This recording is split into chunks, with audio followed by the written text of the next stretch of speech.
Second. Roll call, please.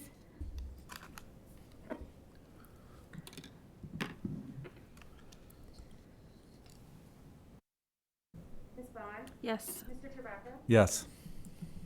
Ms. Kanan? Yes. Ms. Patron? Yes. Ms. Grant? Yes. Do I have a motion to amend the agenda to add the recognition of the Juanita Patron Endowment? So move. Second. Mr. Krantz, I'll turn that over to you. Yes. All those in favor? Aye. Is that what I was missing? Okay. All right, it's a little Thank you, Ms. disheveled here. Thank you, Ms. Graham. Approximately a year ago, we were approached by the executor of the estate of Ralph Patron.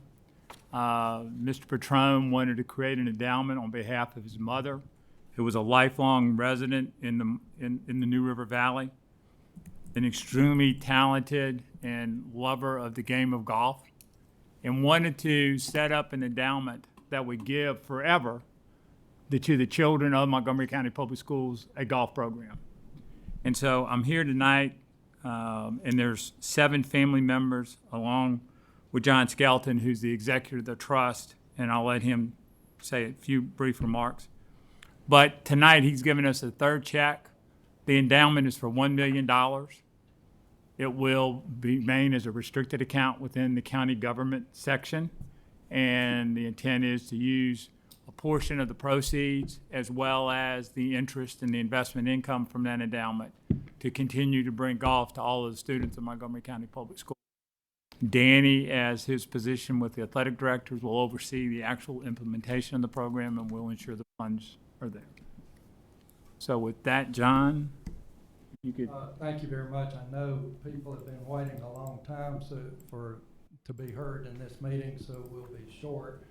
I'll just tell you very briefly about the endowment. This is from the Ralph W. Patron, which was Ralph was a lifetime friend of mine. I grew up in Blacksburg, lived there most all my life, and we've been friends for over 60 years.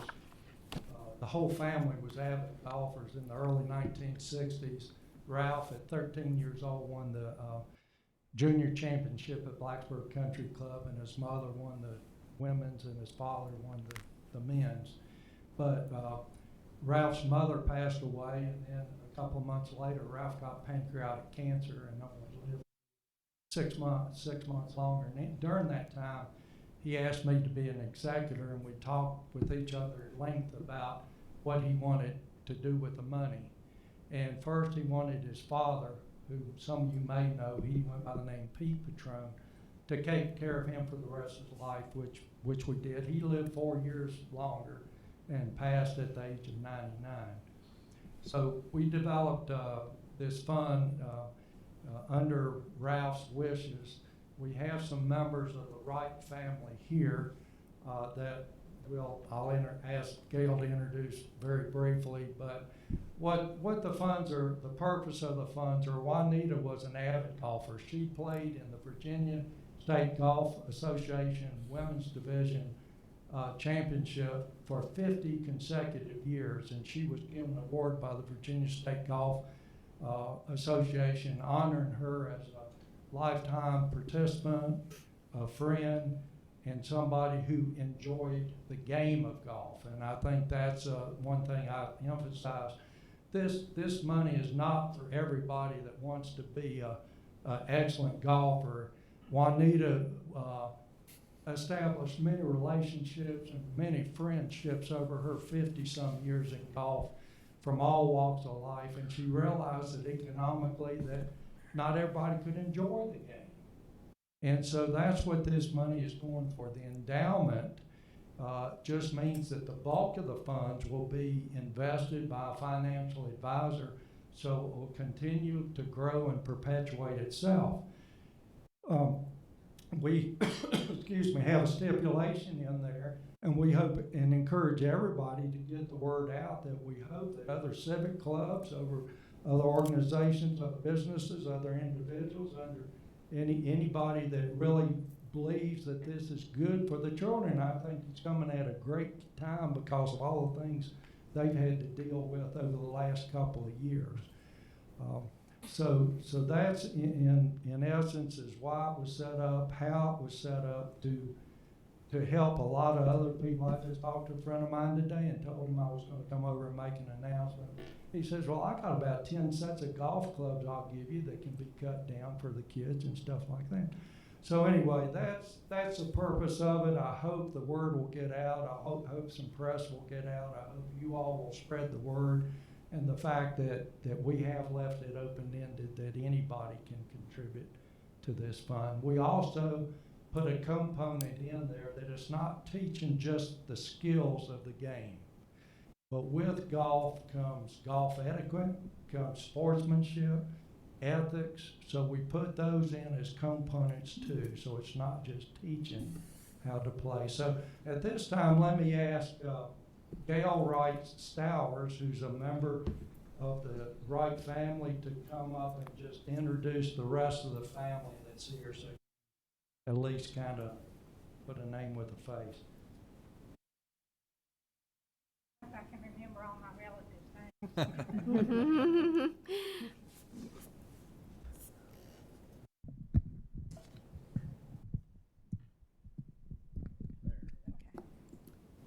I'm Gail Stowers, and my father, Doug Wright, was one of Juanita's brothers. My sister, Kathy, and then a brother that is still Richard Wright. Then have some. She has some nephews here. Good, right? His dad Jim was one of Juanita's brothers. Bill Wright, his dad Garland was one of her brothers. That's everybody. I can tell you some of the other Wrights I know. Caudill Wright, who I played ball with Ralph in high school, is a cousin, and Stevie Wright that taught at Christiansburg High School and played ball there. He's a relative, and little Tess Wright, if you all know her, about 5 foot tall, she's a relative too. But thank you very much for everybody's time. Thank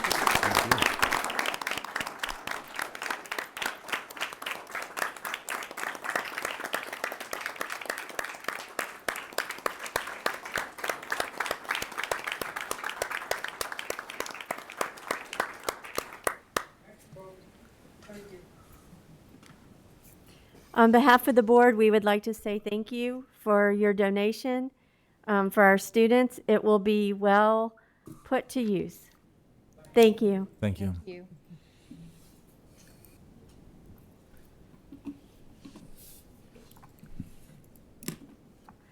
At this time and at each of our regularly scheduled meetings, the school board sets aside up to 30 minutes for residents, students, and employees to address the board about issues pertaining to public education in Montgomery County.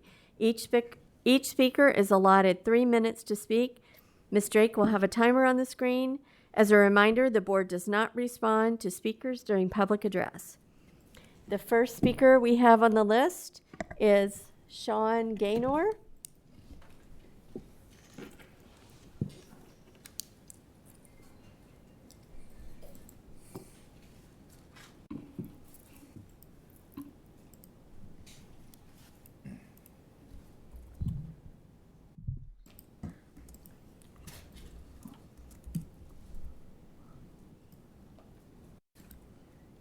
Saw this on the docket. So 8 days ago, I turned 50, and I give God the praise for giving me life. Out of high school, a co-op at NASA, and a few years of teaching martial arts led me to dig between mechanical engineering and high school teacher. Teaching felt so right, and I knew I made a difference in the lives of many paths I did cross. I chose high school as the last place most people receive formal education before entering the workforce. I've been ridiculed even by a family member, as I was told I was wasting my time in the path that I've chosen. I know I'm doing the right thing, for hand cannot do the work of an ear, nor the ear the work of an eye. We're one body, one unit. I've dedicated 22 years of my life to teaching the public education system. I'm not here to further the divide created by our nation's media and public broadcast systems, but to inform and educate nonetheless. I only ask that you do what we've always done, question and search. We've come to a point where we no longer question, but we bow. As a driver education teacher, I teach teens about the #1 killer. I show stats from the CDC. In 2020, I was curious how this virus affected mortality rates, something I've checked many times, only to find that the statistics were hidden.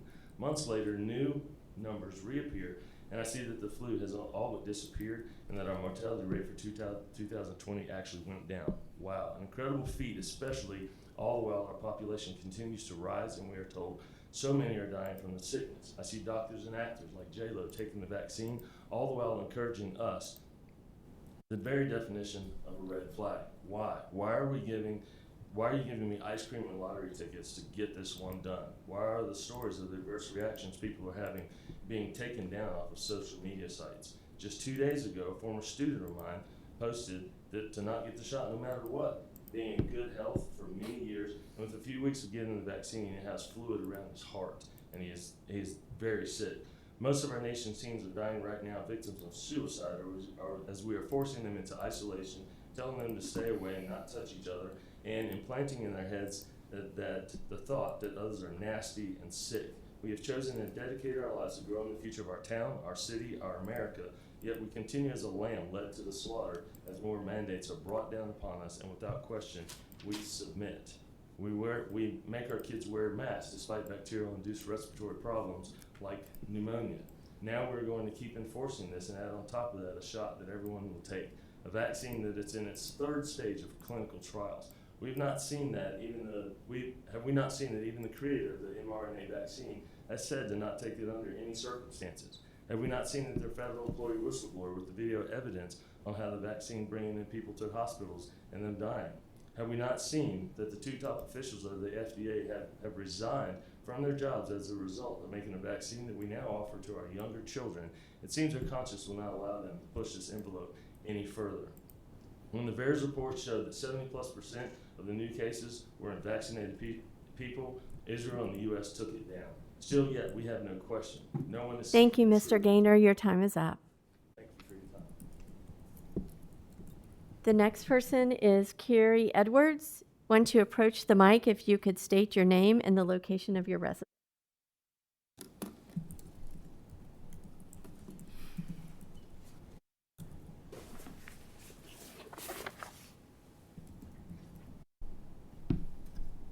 Good evening. My name is Carrie Edwards, and I'm a Town of Blacksburg resident. I want to thank you all for giving me the opportunity to speak on behalf of my husband and myself. In light of the events surrounding Mr. Thompson, an English teacher at Blacksburg High School last week, my husband and I felt it was imperative that we express our concerns. While we were appalled by the content of the videos, we were even more upset with Montgomery County Schools' lack of concern regarding the matter. We were sent blanket responses to our email of concern, which stated that his opinions were not a reflection of the opinions of MCPS. However, in these videos, this gentleman is wearing a Blacksburg High School shirt, and videos are being shot from his classroom. While I too agree that everyone is entitled to their own opinions, my husband and I also believe that educators should be neutral in their instruction and influence. Mr. Thompson's opinions cannot be allowed to be the focus of his classroom. However, book wish lists for his classroom suggest otherwise. Almost every book listed has a very strong political or controversial theme. Our greatest concern is that the focus of his instruction and/or assignments could have or are currently making children fearful of being able to express their own opinions if they do not align with those of Mr. Thompson. In a time where everyone seems to be focused on inclusion and equity, I have a hard time believing that inclusion of all opinions and beliefs is at the center of his instruction. The tone of Mr. Thompson's videos suggests that these beliefs, opinions, convictions are a core part of who he is, a religion of sorts. Just as some could argue that their Christian, Muslim, Hindu, or agnostic beliefs and convictions are a core part of who they are. We are asking for a complete investigation of this matter, with dismissal of his duties until the investigation is final. If the investigation fails to provide evidence that not a single child has been made to feel uncomfortable, isolated, or shamed because their personal beliefs do not align with Mr. Thompson's. In closing, I would like to read a statement from a former student that was given to me, asked to read on their behalf. Mr. Thompson's class made me feel uncomfortable. He made it very clear that he is a safe place for transgendered community, and that about those who didn't fit into that category. I was one who did not fit into this category. Where is my safe place? His teaching style included readings about Black Lives Matter movement. And I'm gonna skip through because I want this statement to be heard. I had to pick uncontroversial Thank you, Ms. topics. Edwards. Your time is up. The next speaker is Brad Eberly.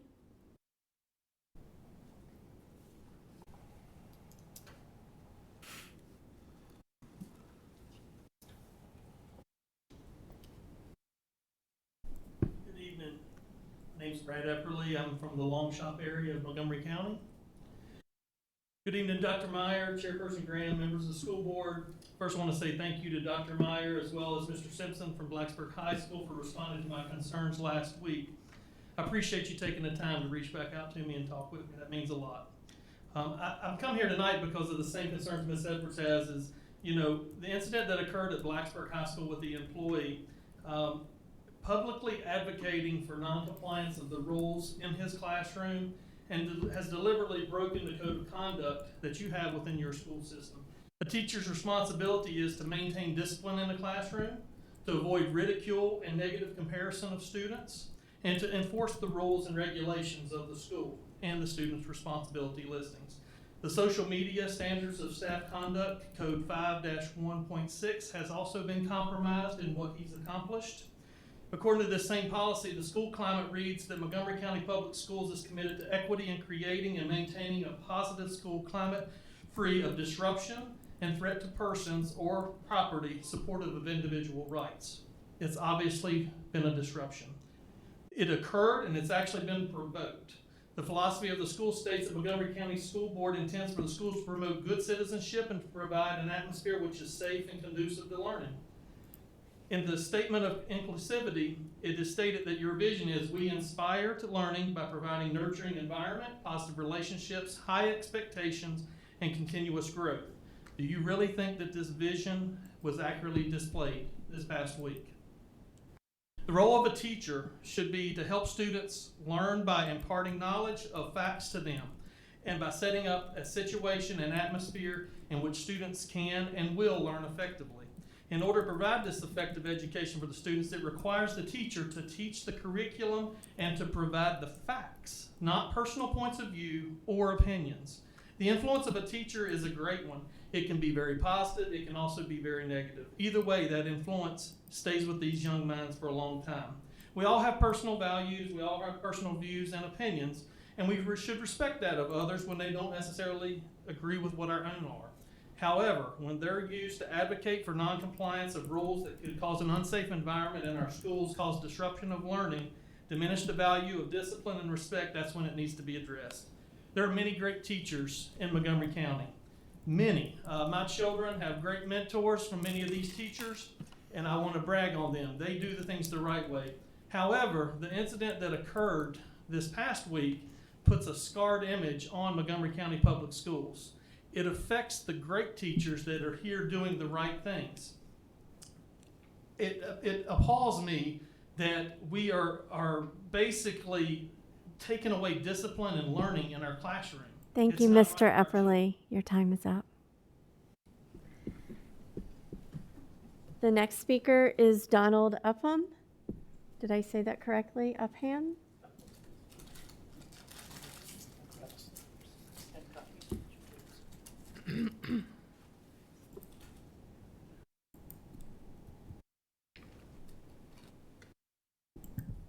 My name is Donald Upham, and I live in Reiner.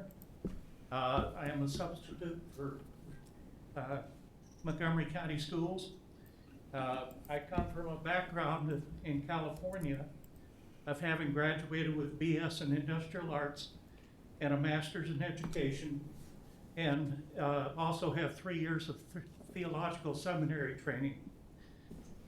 I was part of the Los Angeles County Fire Department for 24 years, served as a paramedic for 8 years, and as an EMT for 27 years. And so I've had a lot of experience of meeting people in all kinds of settings with all kinds of issues. I have lots of other experience, but I'm not going to talk about that because I want to tell you about my experience over this last couple of weeks with the kids at Eastern Montgomery Elementary School. I teach primarily primary grades. I figure I still know a little bit more than they do. And I really love the kids because they're the same age as my grandkids. I've been teaching since December last year, and I can only teach 2 days a week because my wife needs transportation on other days for medical reasons. I've been watching the kids become more and more disruptive. I've seen all of the kids with sores on their nose from the mask. I see them with acne and spots on their faces.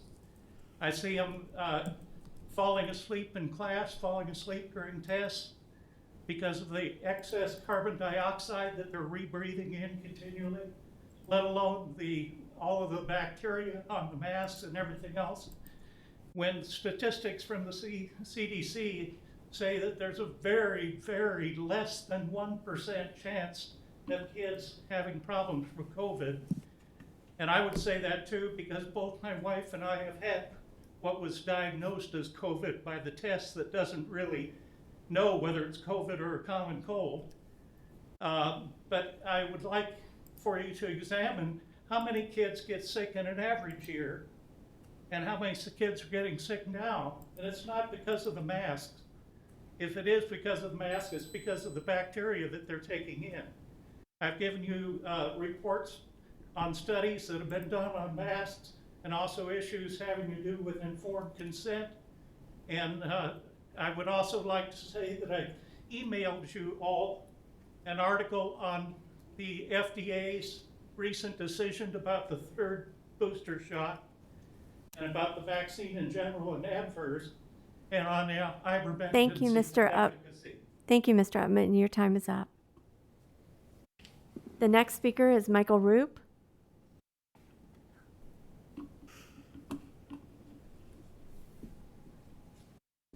Hello, my name is Michael Roop. I'm a bus driver for the Eastern Montgomery Strand. Lived here my whole life. My grandfather drove for Montgomery County Schools for 30 years. Mr. Knott knows him. A lot of people did. I took on this job almost 5 years ago to make a difference for kids. It's not about the money, never has been. But on the docket that was supposed to be, that we saw on an email from Brenda Drake, was talk about mandatory vaccinations.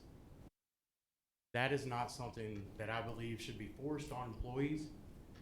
I have parents that from my students that have chose not to get the vaccines as well. I spend time with these kids. These are kids that,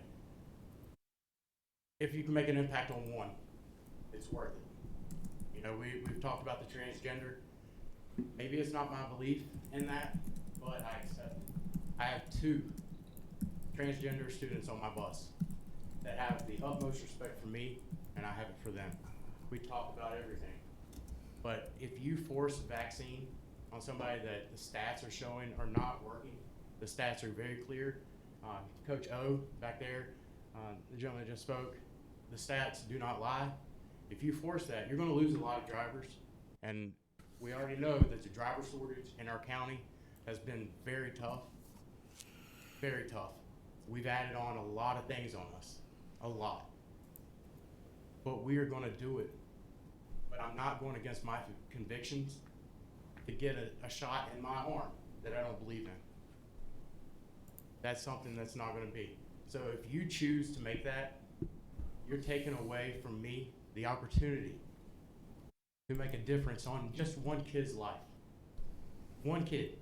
And as I said, I've got 2 on my bus that I'm able to connect with and talk to.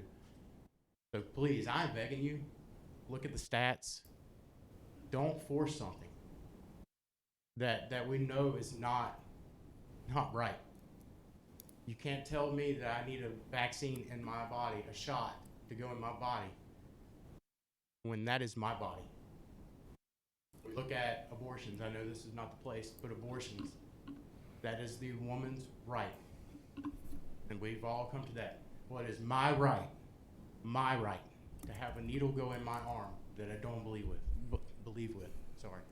I'm a little nervous. I've never been up in front of everybody before. But I am imploring you, please, don't take that away from me. Making a difference on one kid. One kid is worth it. I wear my mask. I do everything, even with the 128-degree temperatures on a bus because we don't have air conditioners. That we were told, I got 7 seconds, we were told 2 years ago that every bus in the county, new ordered, would have air conditioners. 2 years ago, and we have still yet Thank to you, get it. Mr. Roop. Your time is up. Thank you. The next speaker is Brad Hill.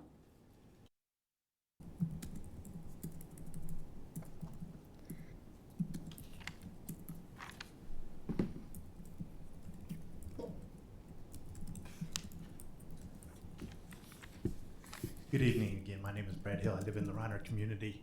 Earlier this evening, I was made aware a little bit that there's a little bit of a substitute problem in this county. I'm sure it's a substitute problem in many counties in the state of Virginia. There's an employment problem in the state of Virginia, period.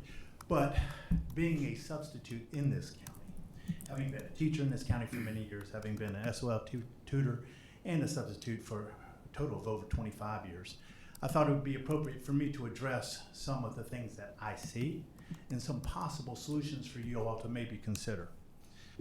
First of all, there were 4 things that I really came about as far as things to kind of make you aware of. First of all, is school climate. As a substitute, anybody will tell you, if a school climate is not a very good one, and it happens, substitutes are not very willing to go into that school. It's just a fact. Another issue is the days allotted to work. For what I believe, Montgomery County only allows 130 days for a substitute to work. I imagine that's based upon the 29-hour ratio, but that's what I was told is 130 days allotted to work. A third issue could be pay, but I'm not really going to go into that just because everybody knows what you get paid. The next is the vaccine mandate that I'm going to address here in just a little bit. Now, as far as ways to improve and maybe make things better. First of all, we constantly are trying to improve our schools, keeping teachers in the classrooms and stuff like that, making the schools, bettering the schools. We're working on schools in Christiansburg, things like that. I've worked in Eastern Montgomery or Shawsville Middle School. I'm sorry, it's not the most uplifting place as far as when you walk in those halls. It's very dark. It's very, if those schools were improved, imagine the students might improve a little bit with their attitudes and stuff like that, feel like they cared about. The next is possibly instead of the 130-day allotment, making full-time substitutes. Asking people, there are counties in this state that do that hire full-time substitutes for localities. Consider that. If you can't do that, then come up with a way where you maybe can get substitutes to work longer. I ran out of my 130 days at the beginning of this month. I haven't been able to work this past month. I've had many people ask me to. I've turned down long-term subs because I can't work anymore this month. The other is, as far as the pay, possibly with the pay, is to do scales. If you work, say, 0 to 10 days, you get a certain amount. If you work 20 to 40 days, you get another. And you kind of, as the longer somebody works, the more somebody works, the more they get paid. That might encourage people to work more and be around longer. Last but not least, I know this vaccine mandate is a big and hot issue, but let me let you think about this. If you really ask substitutes to get if you ask them to get their vaccine, do you really think they're going to work? Thank you, Mr. Hill. Your time is up. Thank you. Thank you. At this point, public address is closed. The next item on our agenda. Was there anyone else who had signed up? That's all that we have signed up? Yes.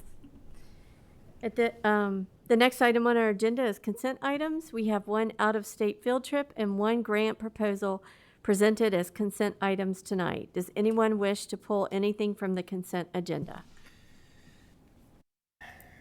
Hearing and seeing none, the items are considered approved on consent. Next item on the agenda is payment of the bills. Do I have a motion to approve the payment of the bills as presented? So moved. Second. Any discussion? All those in favor? Aye. Aye. Any opposed? The next item on our agenda is our business meeting. The first item is the grant proposal, the MCPS grant partnerships with Virginia Tech. Each year, MCPS partners with Virginia Tech faculty members on multiple grant applications to federal agencies such as National Science Foundation and the U.S. Department of Education. This agenda item bundles 6 such grant partnerships for our review and approval. I appreciate Mr. Schultz combining these submissions for us. Does anyone wish to make a motion related to the grant proposals? Motion to approve. Second. Any discussion? All those in favor, say aye. Aye. Aye. Any opposed?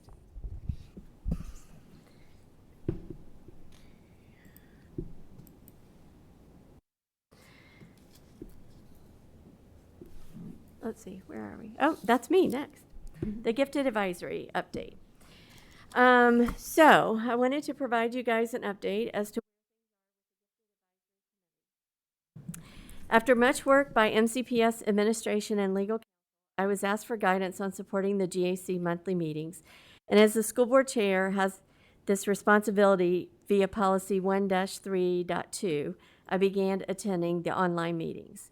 Ms. Whitaker had noted that the chair tried to change the bylaws at the first meeting immediately after the bylaws had been approved by the board and were continuing to misinterpret the Virginia Code incorrectly to further a personal agenda. I started attending their meetings in March this year. Each meeting was at least 2 hours.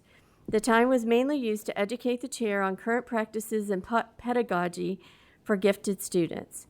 The meetings were very condescending for current and former gifted staff. The meetings were very unproductive and poorly attended. During agenda prep in late April, early May, I noted that we needed to add a GAC update to the agenda. When I explained how the meetings were going, Penny said not to sugarcoat my update and that we needed to fire the current chair. This is not something I felt comfortable with, but knew that warnings previously given to the chair had not worked. I asked Penny if she would join me on the call with the chair. On May the 9th, we spoke with the chair and encouraged her to resign given the above documented issue. Penny gave her until June 1st to provide her resignation. Around mid-June, Ms. Whitaker discovered lack of proper support by the administrator of the chair regarding timelines. Therefore, until this was resolved, I held off on reporting this to the board as we had more urgent items and the GAC had no further meetings and a new executive team would be voted in September. I wanted to wait to update the board so that there would be a positive light on the GAC. The first meeting of the school year occurred on September 9th, and a new executive team is partially in place. They still need to elect a secretary. The new chair ran a very productive first meeting.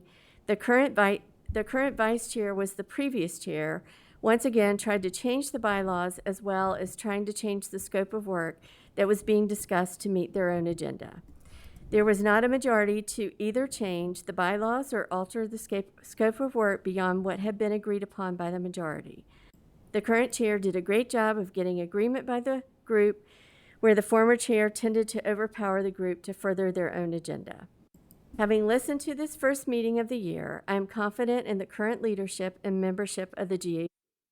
They have learned a lot since March and are coming together as a group to better enhance the gifted program in our schools. I have also had the opportunity to attend the Special Education Advisory Committee. This committee is running smoothly, and I appreciate all of their work to enhance our special education program. Our special education staff should be commended for their great work and their partnership with this committee.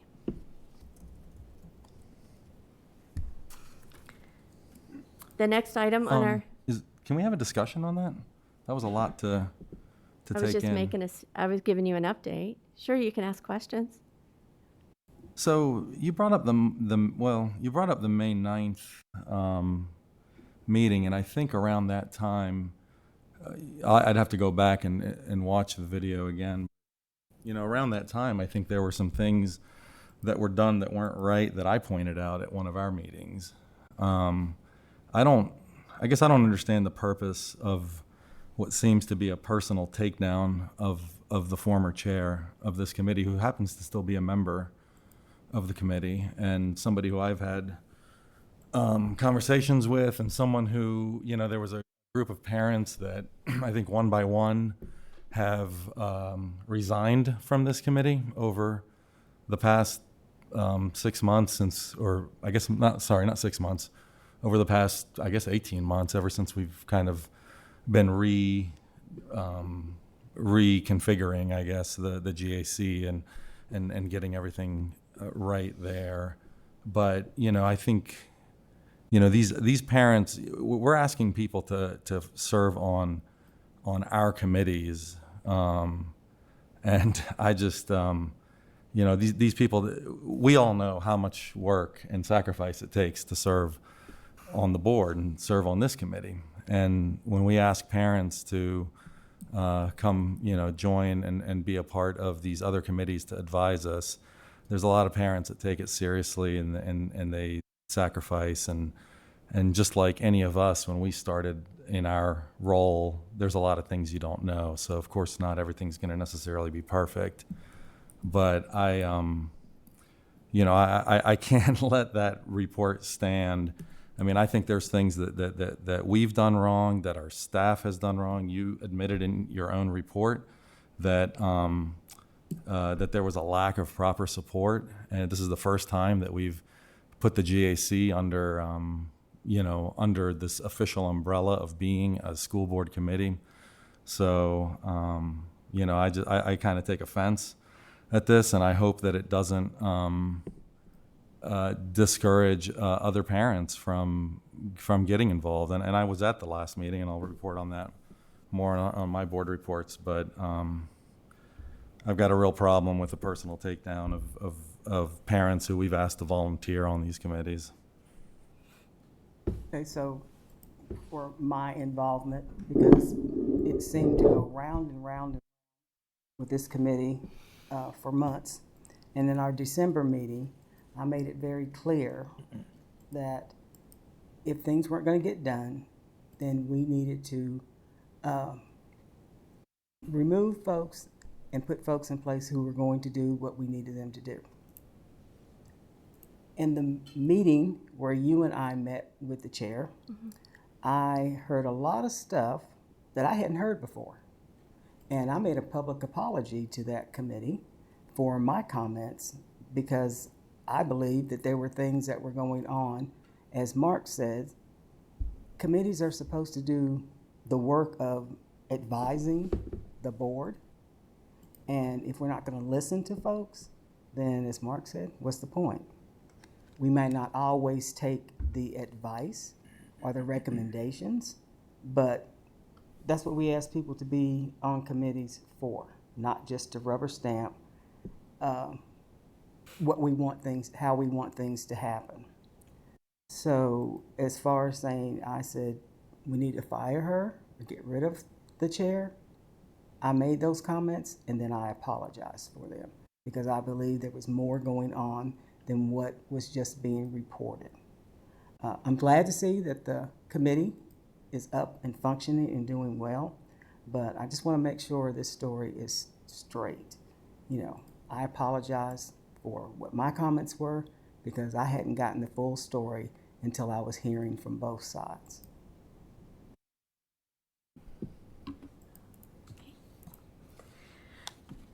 Our next item on the agenda is the CRSSA funding application.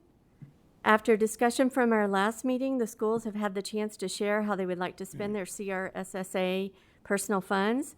That list is provided to us tonight. We also have a proposal for salary adjustments to assist with the hiring of bus drivers. Mr. Krantz is here to present the overview to us. Thank Go you, right Ms. ahead. Graham. So this slide, you've seen the school request, the process that we've gone through. We updated September. We updated the September to show where we're going to ask for your approval to move forward, if you agree, so that we can begin the process of starting to hire positions as well as begin the process on the CHS project. This is a recap of where we stand. The difference has taken place is on the PPE number under ESSER 2. We've reduced that amount to keep everything balanced at the $13.345 million. If you go down to the bottom, you saw on the proposed uses the ventilation of CHS, which is $10 million. The key there is, and what drives a timing, is that those funds have to be spent on or before June 30th of 2024. It also is a requirement that I have to obtain state approval prior to those funds being used. Even though it's allowed by the process, I have to prove that there's no shadow of a doubt that they will not be spent on or before that date. Number two, you saw the school requested positions, 15.5 positions, which is $2.49 million. And then you'll see on the last slide what we call the bus driver competitive pay adjustments. That's $135,000 a year. 3 years, it's $405,000. These were the positions that we showed you at the last meeting. There's been no adjustment to this. This is based off of what the schools requested, trying to accomplish one position per 600 students, having the schools say where they had a half-time position and their desire was to go to full-time is where generally schools ask for half-time so that they could create, instead of two schools sharing one person a half and a half, it now would be two schools each with a full-time position in place. This was the secondary side where you see more on the assistant principal side. And then this is the bus drivers. We sat down and looked at what the hourly rates of pay were, focused, and I'm going to focus on Floyd, which is $14.68 with a high of $26.23, Giles at $21.29, Pulaski at $20.09 with a high of $28.73, Radford at $21.64. I'm going to discount Richmond City just because I know it so well. Roanoke County of $16.96 with a high of $27.27, and then Salem of $14.98, $25.32. Right now, like today, I had everybody that could drive a bus with the exception of one employee drove a bus. That's every day that we're running. We right now are looking on Thursday of this week and Friday of this week based off of call-ins we've received that we're going to be short, which will be the first time this school year. We will have to double up on some of our runs, and that will result in longer run times. There's nothing I can do about it. I will have used every person that can physically drive a bus with a CDL license will be operating a bus on Thursday and Friday. In order, and everybody's short, I understand that, but in order to try to get more attraction for drivers, and we have hired two. One will become a regular driver starting if they pass their test tomorrow. Hopefully they do. We think this individual can drive a bus starting next week. Another one will be a week behind that one. We have a third person who is in training. He's got a CDL, so he's got a limited training, but he's going through the process right now as we speak. So in order to try to be more competitive, we don't offer health insurance unless you go above 30 hours in a work week. Out of 93 drivers, we have 2 that go above the 30-hour limit. They're special education drivers, and they have longer routes than the traditional routes. You see VRS is offered by Floyd, Giles, and Salem. We don't do the VRS. That's been a discussion we've had in my 3 years here during the budget process about bringing VRS for some of our positions. And then you see the sign-on bonus.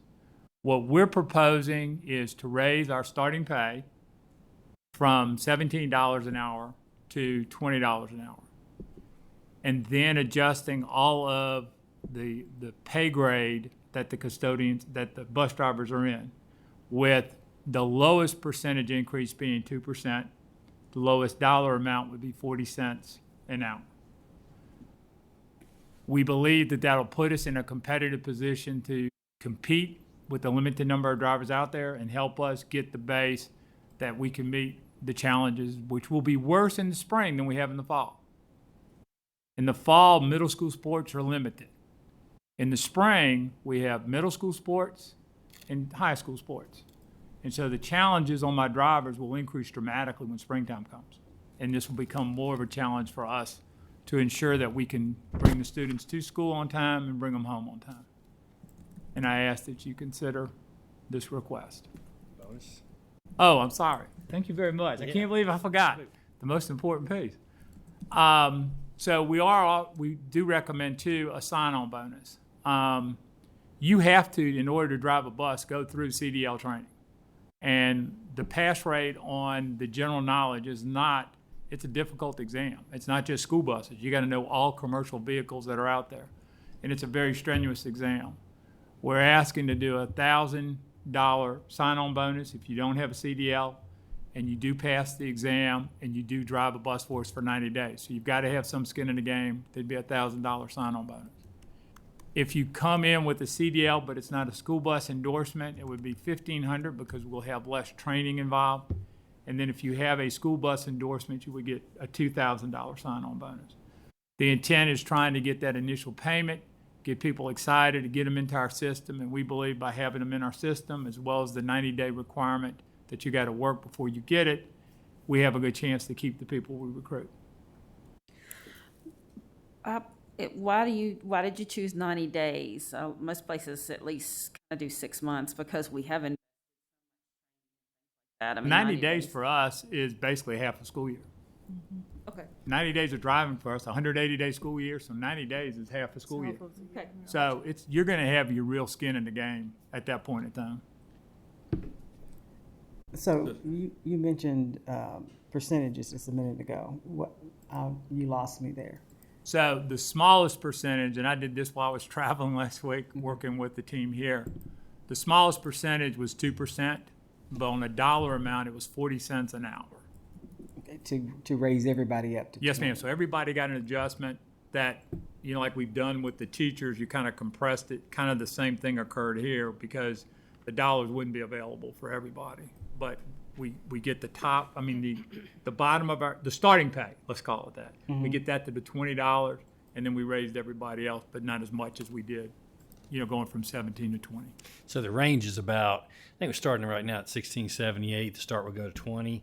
And the top of the scale right now is in the $30 range. It's going to be in the $31 range. Okay. Now, basically.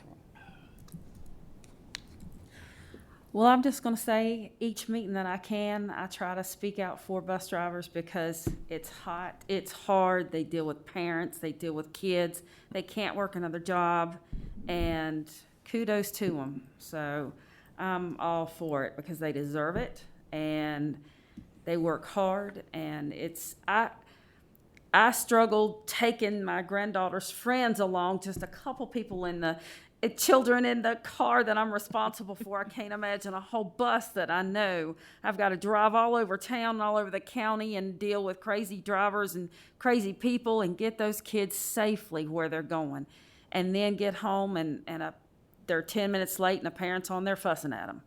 So kudos to them, and they deserve it. I'm going to echo Ms. Bond on that. I commend our bus drivers. I try to thank them every chance I get. I know a lot of them. I know they work hard. I know that with this job, it is a very different time frame as far as hours, which means they really can't do anything else as far as part-time to kind of make up that. So thank you, Dr. Meyer. Thank you, Mr. Krantz, and the administration for bringing this to the forefront. It's something that I feel like definitely needed to be done. So thank you so much. I'm sure it will be appreciated, and these guys just deserve so much more than what we can give them. I wish we could give them what we offer every employee. They work really hard, and they are just as important as every other employee that we have, and they carry our most precious cargo, our children, and just kudos to all of you, and thank you so much for all you do, and thank you for sticking with us. We sure do appreciate you. We have absolutely incredible bus drivers. They do amazing things, and they've really stepped up to the plate the last 2 years, Yep. No doubt, and helping us and doing so many things beyond what they normally do. And so, and they're true professionals, and what they do, I mean, it's a skilled job. It really, really is. And so, moving forward here, what we're going to do is we're going to advertise this very greatly, between signs and billboards. I kidded a couple of superintendents. They might see some billboards in Giles, Pulaski, and Radford. And so, but we're going to, do the best we can to recruit more, because it's putting a hardship on our bus drivers now, because we're having to combine routes and do more routes than what they normally would do. And that's, I know that's real tough on them as well. And we're missing out on some opportunities as well. Mr. Kranz talked about too, spring sports is the busiest time because we have so many teams that need to travel. And that's a really big deal. So we've got to really get this problem solved, and hopefully the rising compensation will do that somewhat.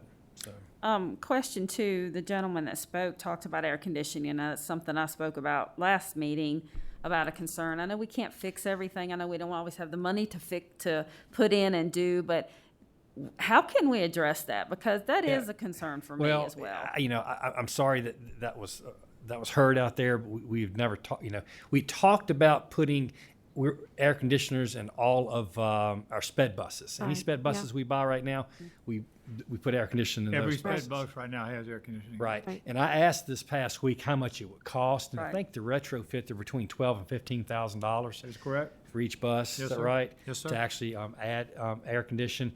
And of course, in recent years, it's a little different than it used to be in the past, because we start so early too, and it's the hotter time of the year, so they definitely can get hot. That's I mean, is that an option? Is that something we can look to put in our budget? Is that something that we can use with the CARES Act money? Is there anything like that we can dip into to make that happen? Something we'll have to I look understand at. we're going into a cooler season now, but so we'll be prepared for the upcoming season. We don't.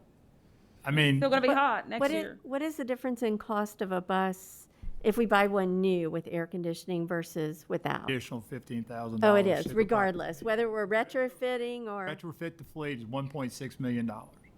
Okay, so are you saying it's $15,000 a bus? Or Yes. is it Correct. 15? Okay. So the retrofit I would mean, be even if we one. took 2 or 3 buses at a time to do, just like, are we still purchasing 8 buses a year? Mm-hmm. Okay, so. Purchasing 8. and I know- It becomes I agree with you. I mean, Richmond, we went all air conditioned. The challenge is to limit the dollars. I mean, I right understand. now That's- with, a situation, I've got a special education child, we're having to build a restroom, it's $65,000. Right. So I we can be in understand. compliance with the federal statutes. I mean, it becomes the battle that's taking place with the limited dollars that are there. I'm all for air conditioning because I think they should. I've ridden the midday buses and was there every day. So I saw it and I'd have my coat on, just content as could be. But I mean, there's limited funds that make it very difficult. I know Dr. Meyer would love for us to have every bus air conditioned. He's told me that. I've been here almost 4 years now. He's told me that, I think, since the first day I've been here. and I'd love to do it. It's just how do you find the funds to do it? Gotcha. Well, and I think bang for the buck too. I mean, we live, and I'm not trying to take away from, I know it can get hot, especially in August and September around here, but we do live in a climate that is more on the colder side, right? And we're talking about spending that kind of money to make things more comfortable for about a month out of the whole school year. Would we think that about schools? What's for that? teachers and students? I mean, I think that's a different, I think it's a little bit different when you're talking about the actual learning environment. Oh, okay. But I'm saying the same thing that Tommy's saying. I'm just saying, where do we want to put, it's the trade-offs. Where do you want to put that money? Okay. Now I do wonder surely we use buses when we have summer school and things like, there are some buses that do get used, I think, throughout the summer. And I do wonder if it makes sense to have a certain number of buses maybe retrofitted or ordered with air conditioning. Those can then be used for our summer school routes. And then I guess then you've got them. You can also use them for, rotate them through some of the other routes as well. How many buses do we use for the summer program? We used 32 this summer. So that's about a third of our fleet that we used for the summer. And we have, because we have a pretty robust summer program now, a lot of kids there and that kind of thing. And so, I definitely see it as something as we're purchasing as we're moving forward, and then seeing it where, you're talking about that money. I don't know where that money is right now, but we got to go. We have to sort of figure that out too, and then and see where we can get that money to do that if it's a wish of the board to actually make that happen. So we will definitely look, and I don't know if that's something that CARES funding would that qualify. I don't think it does. I think I'd have to do much more, but in my Don't initial have reaction kids is on that may buses be a and bus stretch. drivers. You can't get them here to educate them. Well, as we heard from Mr. Root tonight, and as we've talked about many times, and I know I have because I've been fighting with the bus drivers for years to make sure they start learning from the time they step on that bus. Exactly right. To the time they step off that bus. And I've spoken with a lot of bus drivers, and I know a lot of bus drivers also. And they are just as important as everybody else in this district. And I don't know about you, but sitting on a bus that's over 100 degrees, that can take a whole lot out of you. And whether it's in the afternoon or at midday, then having a child being ready to do anything else because our routes are longer, because we're having to double up on stuff. Listening to them talk about how their clothes are soaking wet by the time they finish their routes and having to just sit and regain themselves and hydrate so that they can go on with the rest of their evenings too. Yeah, our bus drivers, deserve every bit that we can get them, and along with all of our other employees. And unfortunately, it's taken this situation for us to adjust our pay to where it should have been anyway. So we need to maybe think about what we're doing with our support folks, with our budget all along, so that we don't end up in these situations. So we're in a better situation to start off with. So yeah, long overdue, unfortunate why it has to happen, but it should have happened a long time ago. I'd also like to point out regarding to another issue that kind of addresses what Ms. Franklin is pointing out to. I know she was addressing more the kids, but I would say the drivers themselves in that heat. That's what I was talking about, the drivers. Yeah, okay, also. So most of our drivers are older, of course, and of course the heat. I can see some health issues. I can see a lot of things happening and would hate for something to happen while they were driving the bus loaded with kids. So I think the talk of the money, I can see it, but I think that's something that we need to discuss further and really see what we can do to try to get that accomplished. Okay. And we'll definitely look at it. And as we're starting to discuss budget coming up in the next couple of months or so, that's something that we definitely would include in the requested budget if the board would like. Tommy, help me understand here. Mm-hmm. Is it so? I mean, certainly, if you're dealing with a month's worth of interior temperatures at 100 degrees, the calculus completely changes, right? But can you help me understand here the conditions that we're talking about, where we're seeing 100-degree plus temperatures in a bus? You're typically seeing it though 4 months out of the year, being April, May, and in August and September. You've got 4 months. Then when you add the summer school component, obviously that's one of the hottest windows. The other thing where it does become an issue is when we do the athletic component. Our buses, we don't have a lot of short runs. A lot of our runs are longer.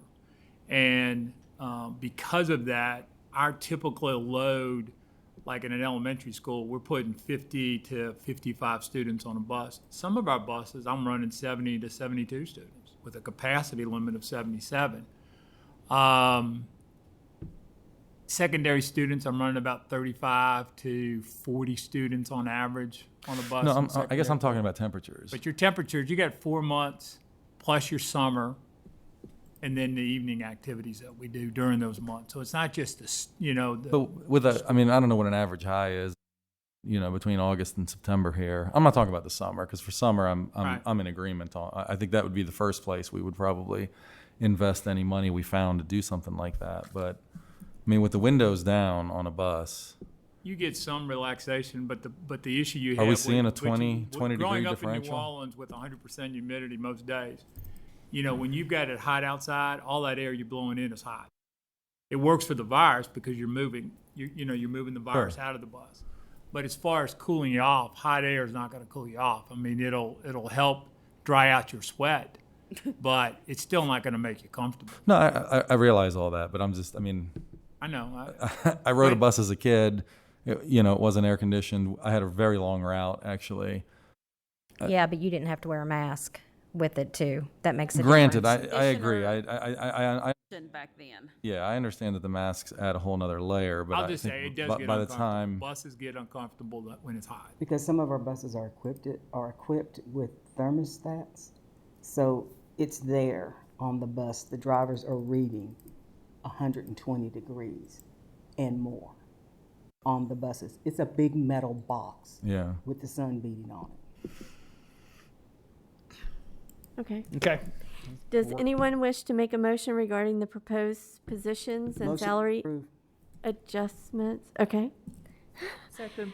Any discussion? One more thing I want to bring up. I think it's become even more of an issue for me as we keep going down this year and things keep changing. I brought this up last time and I think I just wanted clarification on this. We're going to pay for the CHS new ventilation one way or another, right? I'm not worried about whether or not that building's going to get its new ventilation or not. So I don't want this to become an issue over CHS. I think it's just an accounting thing. But should we get in a situation where we need another $500,000 that was unforeseen, or another $1 million, or even $5 million that was unforeseen to deal with COVID issues that may come up this year, I think what you said last time is we can always come back and revise this Right. and move that money around if it's needed, right? Correct. Okay. As well as you could look at, for example, up there, the PPE number, that's a projection of of using all the funds within their time frame. Yeah. You also have the 2.5-cent real estate tax funds that we get that we've allocated primarily for the bus garage, as well as completing CES, CPS, and BES. So there's multiple places that if there's a need, Dr. Meyer says, hey, I need X need, I think I could find the funding to do that, as well as these budgets can be amended. Now, the biggest one on there, though, is if you proceed with the positions, I think there's a commitment there that you can't reverse. Oh yeah, I am for the positions. I am for the increases that we're talking about. Okay. My concern is that let's say we come back, literally we could come back in a month, right, and say, oh, we need a bunch more positions because of this or this that was unforeseen, right? I hope we don't end up there, Right. but at this point, I'm just Right. I'm trying to play it more conservative because every time we think we're out of the woods, every time we think, right? I understand that money has to be spent by summer of 2024, Correct. right? So I don't mind using that, basically to make sure that we get all of that money. But all I'm saying is, I'm looking at that 10 million. I mean, we're not going to be ordering those units and installing them in the next 6 months, Yes, sir. right? So that's something that we can go back to if we need more money and say, okay, we need more money. We're going to use it now, and we're going to allocate 9 million or 9.5 million or 9.575 million or whatever is left. We're going to continue to allocate Well, do that, right? That gives us flexibility. That's what I heard last time. I think that we talked could, about this, but right? I don't know if that's the best way to handle that situation because we're going to get a price on CHS and what it's going to cost, and we're basically committing right now $10 million to that project. And then, of course, we'll be hearing hopefully soon. Of course, we meet with the board of supervisors on October 19th, and so we'll be hearing a number from them. And with the expectation that $10 million of our money will be used. If we start taking that money in the middle of a project, we might have to start cutting things that we do to CHS right in the middle of the project. Does that make sense? I mean, yes, it makes sense, and I understand that. But if we need, if we need that money for something else that we decide we need it for to combat COVID or employment issues this year, right? If we, We just in the last 2 weeks, we came up with $400,000. Like, oh, we need $400,000 to fix this bus driver problem. If we have a substitute teacher problem that needs another $500,000, and we might get there in 2 weeks or 3 weeks, we have left ourselves at first I thought that this 10 million was kind of a catch-all. But if that's the case, what I'd rather see us do is come up with a smaller number for the ventilation, whether it's 8 or 9 million, because in the grand scheme of things, this is not, we're talking about somewhere between 70 and $125 million project, right? So I think that we should. We're looking at 110. It's 110 million. Well, that's what we're being told now, but I don't know where the final land, right? I mean, there's going to be some leeway, but it's a $100 million project. Is it fair to say that? Right now, it's 110. Is what we've $110 million project, right? So what I'm saying is I think it would be wise for us to allot some kind of, I think we should set aside some of that ESSER money or tap some of that ESSER money for COVID-related issues that are unforeseen, like the one that we just had this last 2 weeks, as $500,000, so that we can deal with those in the future. Tommy, wouldn't you say that the PPE is the area that we would look at doing that with? That'd be the first place. I mean, I really don't think we're going to be using $3 million in PPE at this point. Yeah, I think that's what you explained the last time. I think that's the area that can be, played with, over the next 3 years. On that schedule, I probably could find 1.2 million pretty easily. Yeah. So I'm saying to the board, what day, I'd like to see us. I mean, I really think that we should set aside at least $1 million and have another $1 million cushion. Now, if we end up not needing that money, then that's fine. That's money that can go right back into that. Whether it's PPE or ventilation, we can put it back in there then. Right. So taking it from PPE, I think is easy. Taking it from CHS is a little more difficult. Because explain that one to me. I'm confused. When we're, and Tommy can probably explain it better. When we're making a commitment to pay for the school in the next few months, whatever. Say it comes back at $110 million. Okay, and we've signed off on this project, and it's $110 million, and the board of supervisors has given us 100, and then we've got that 10 in there. We're going to have to commit to the project. But I guess what I'm saying is... Point, right, Tommy? Could you explain that? Yeah, and Mark, where it's critical is that if we're going to make it by June of 2024, we have to be moving toward construction docks. Sure. And we need to be starting that literally October 20th. If we don't, I'm not going to make it to 24. And right now, it appears it's a $110 million project. I don't know where the county's going to come up with their funding number yet, but if they come in, say, at 80 million, I'm just picking a number, I'm hoping they come in at 100 million. Well, you got a project. If they come in at 90 million to 95 million and we got the 10, you probably still have a project. But if they start getting into 80, it's going to make that, I'll never get that project done by 2024. Mm-hmm. I don't care what I do.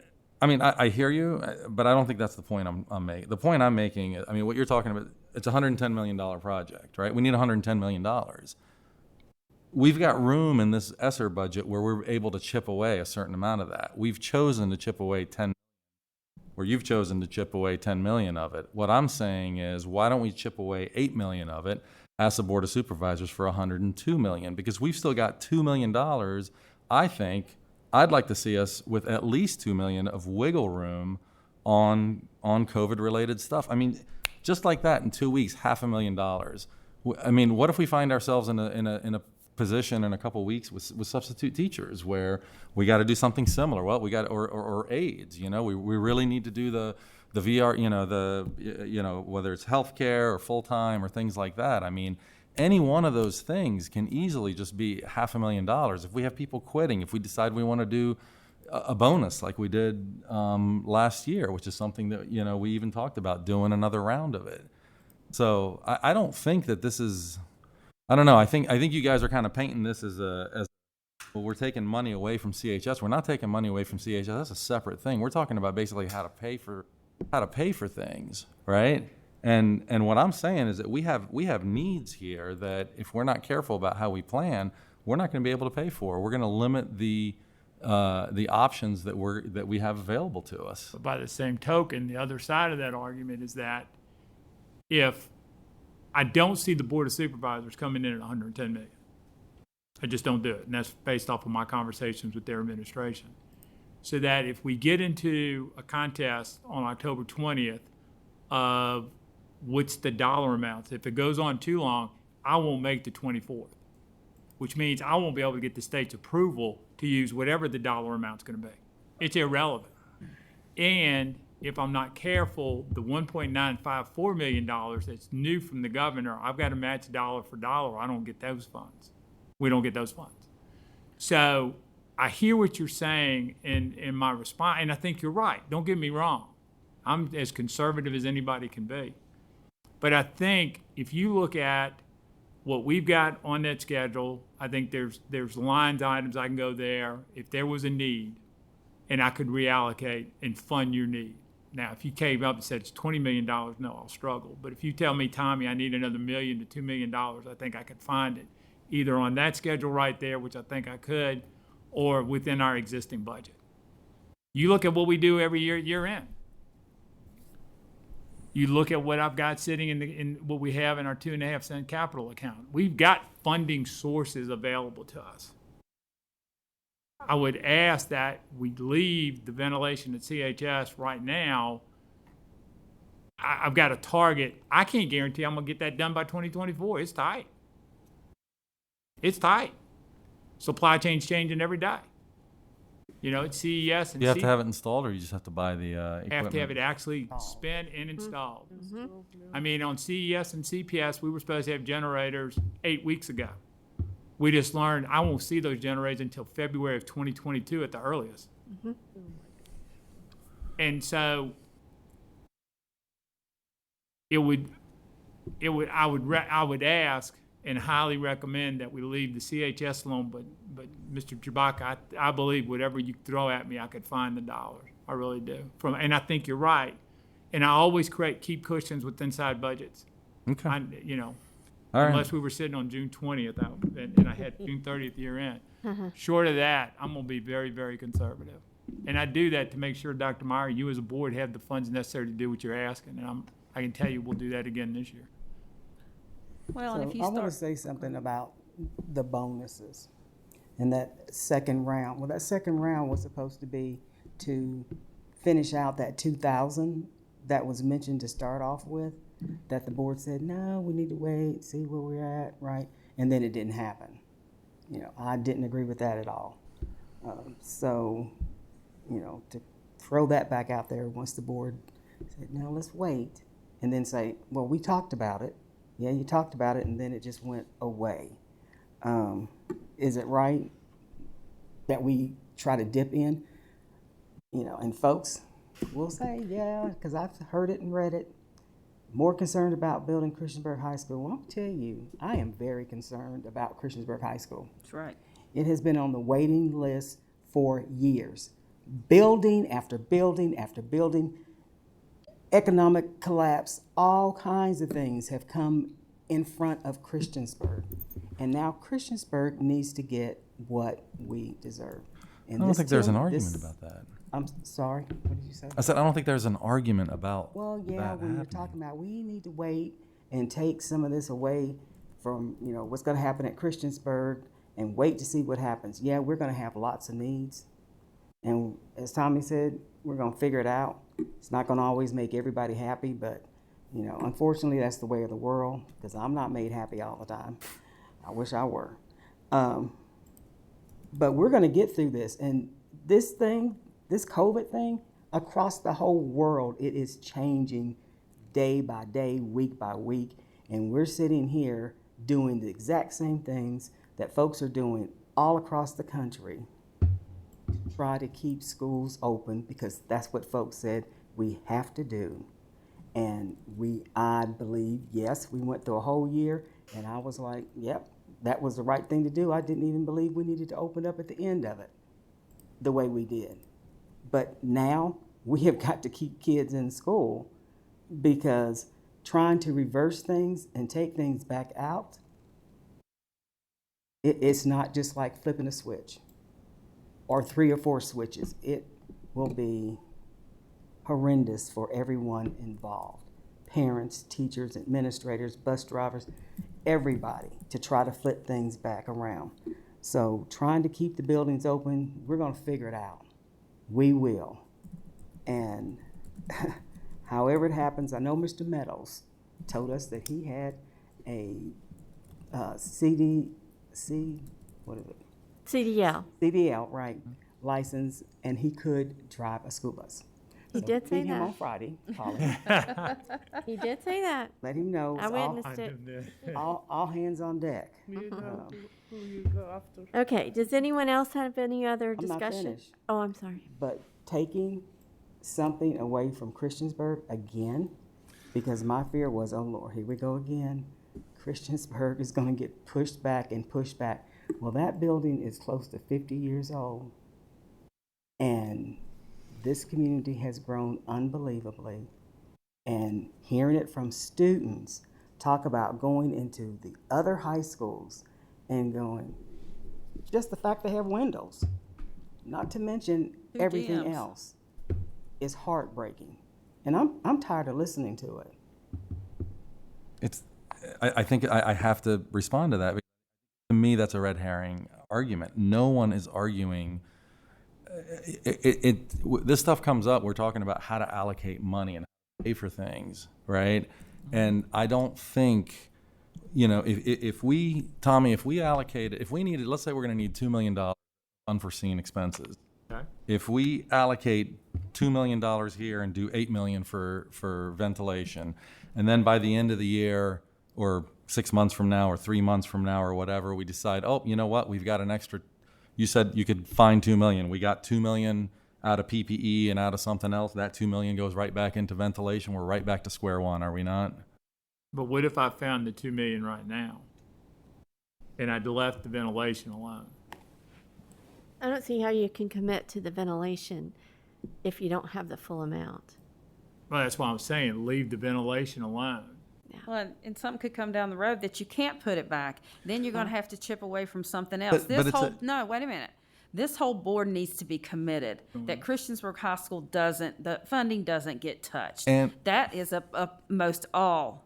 Well, That's what, when we started this, everybody was committed. We are committed. I am still But there committed. can't be, we need to pick away here, we need to chip away there, and we need to, do we really need to do that much? Or do we really? I mean, when the figure came out, I kind of saw some of the faces, and I thought, oh, great, here we go. But we committed. We committed to doing a project. We committed to doing a project, and we can have those discussions, and we're going to have those discussions, right? But we had to have them. Discussions I'm not going to have.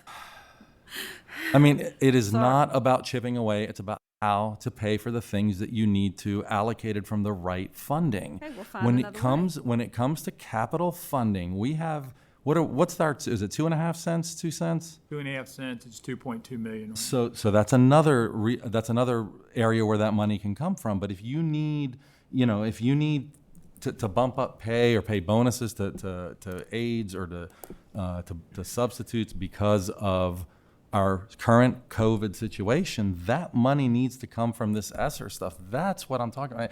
This does not need to turn into a conversation about, are we taking things away from Christiansburg High School? That's where that's what kind of, it annoys me that accusations even being made when I am talking about basically how we pay for these different things. What I'm saying is whatever we decide to pay, whatever we decide in the end and vote on, all right? And we can have that discussion too about how much money. I mean, you can't just say, well, we're going to build the high school, it's going to be $200 million, it's going to be $115 million or whatever. I mean, we need to look at what we're going to get. And yes, we are going to need to figure out what things need to be in it and what things, depending on how numbers come back, if there's anything that needs to be changed. I don't know that yet. Right? But we need to, and it's fine to have those discussions, but that's not the discussion I'm having right now. What I'm saying is whatever that number is, and I'm using 110 because that's what you guys presented to us last time, right?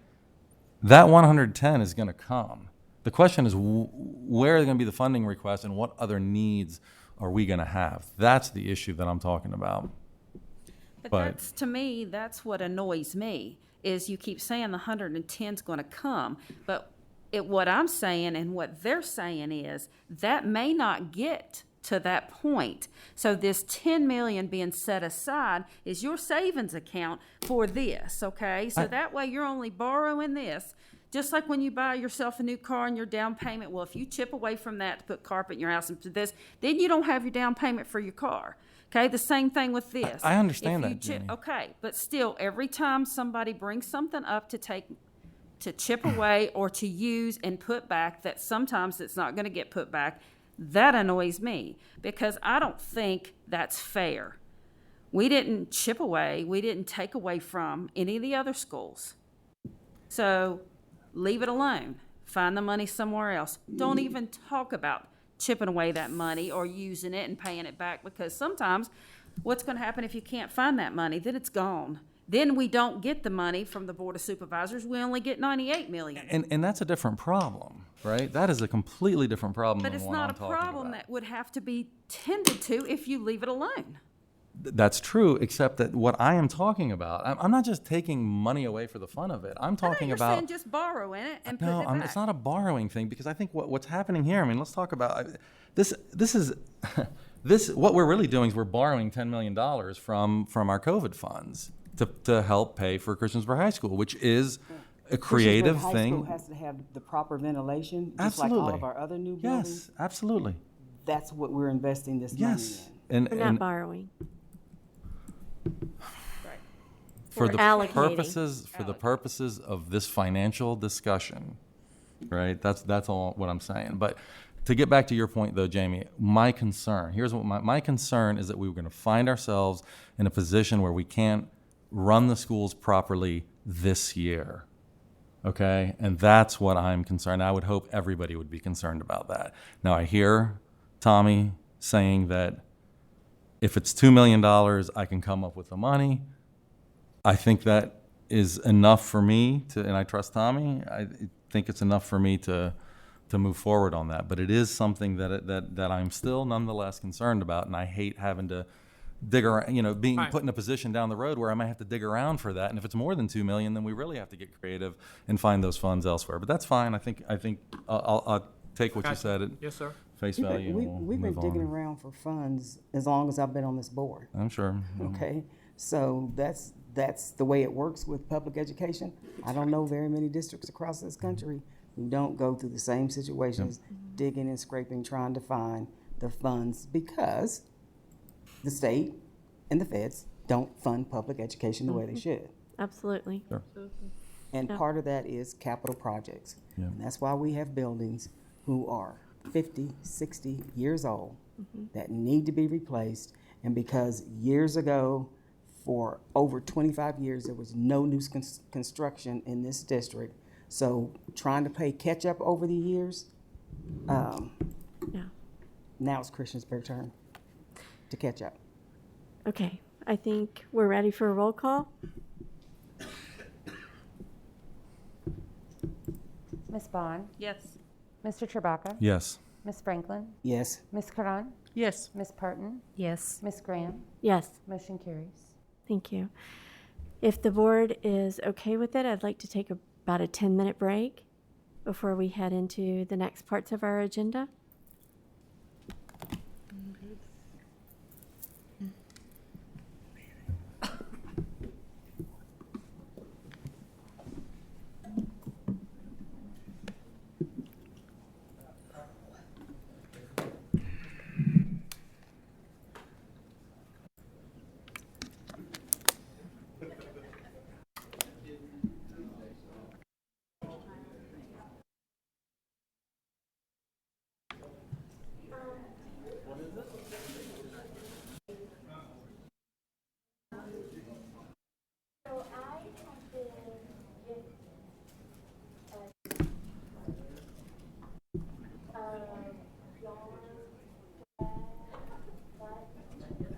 You look like I was last week. I was right.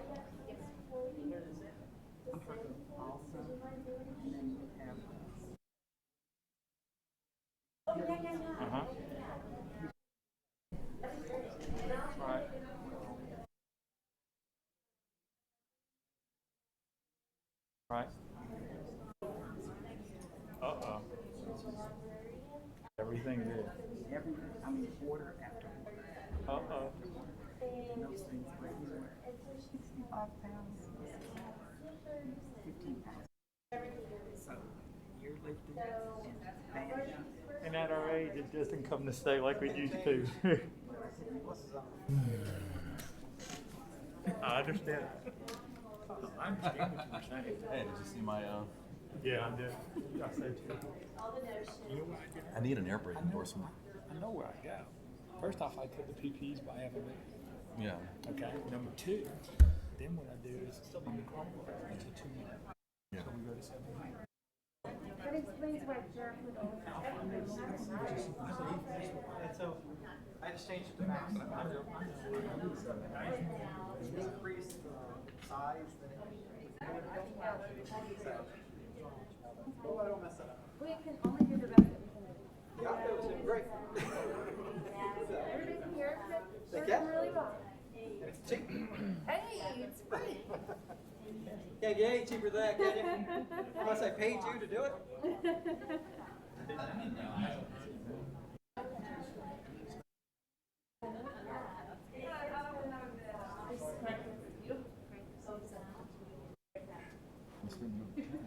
I'm glad you we can figure it out eventually.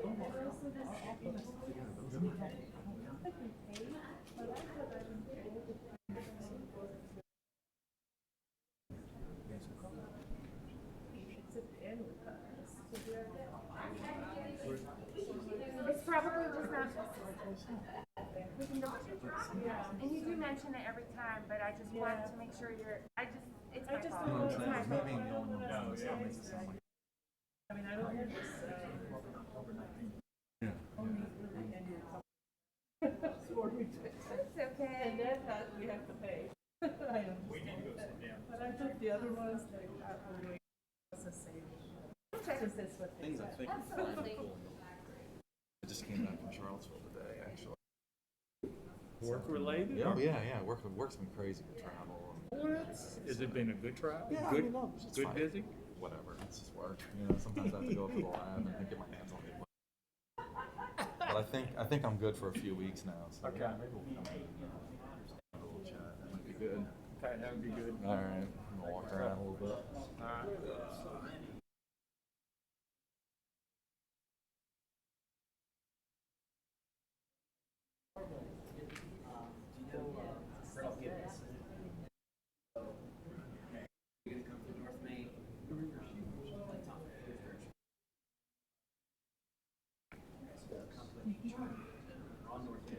We leave on Monday. Oh my.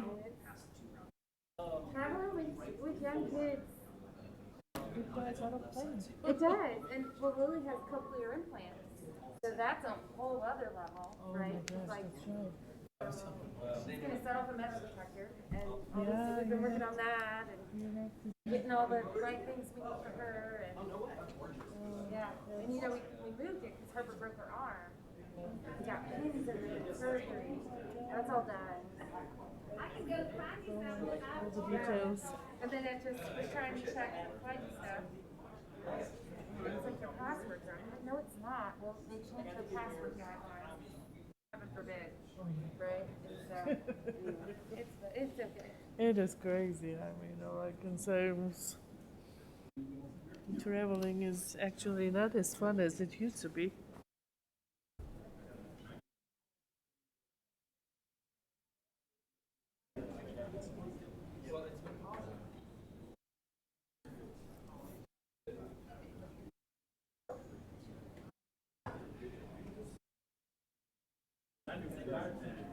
Doug, did you see my meme in the agenda? You were gone already, but I just saw it when because I took a it was totally me. So I put a link in there. You'll have to watch. It's funny. Windows 11. You're used to it, right?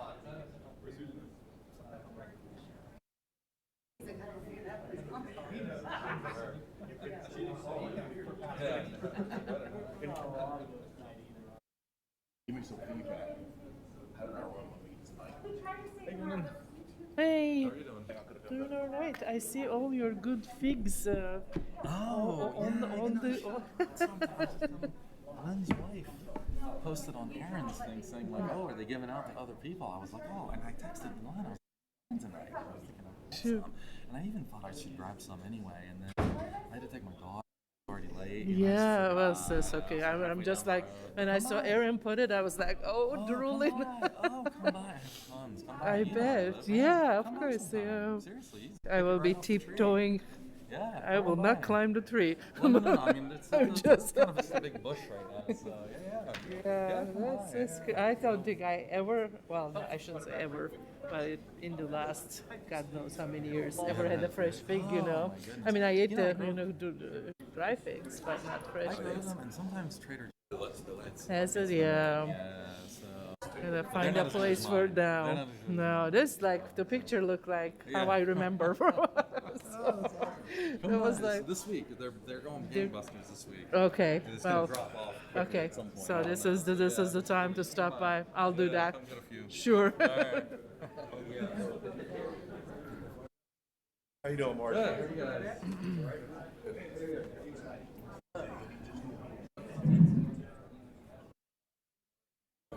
Holy cow, Gannon. We can certainly beat a dead horse, can't we? Yep. And I'm just like trying to figure out these scientific things sent to us that is actually vaccination is no good. Oh. I'm not going to read it.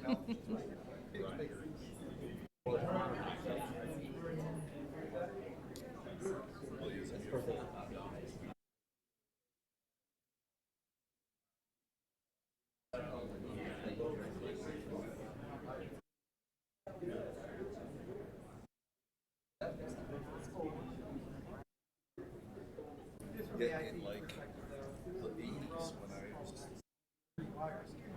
You know, here's the thing. With the internet, you can find All whatever sorts of you things. want to This answer. is like all about like a study in Brazil. You can find whatever you want to match what you're looking for. I know. Whether you like it or not. I'm just like curious about.